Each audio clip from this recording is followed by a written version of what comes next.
سلام و درود. اینجا آتشکده چهارتاقی حاجی آباد، شهرستان حاجی آباد. یک بنای زیبا و قشنگ و گنبدی شکل از دوره ساسانی، ولی متاسفانه همینجوری رها شده. یک جای تاریخی مربوط به پیشینه ما، آتشکده خیلی قشنگ و زیبا که متاسفانه افراد سودجو حفاری هم کردن، حالا بنا به دلایلی. اینم از نمای بیرونش، خیلی قشنگ و زیباست.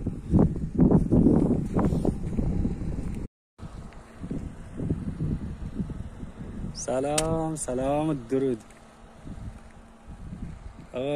این بار اومدم مکان تاریخی خیلی زیبا و قشنگ.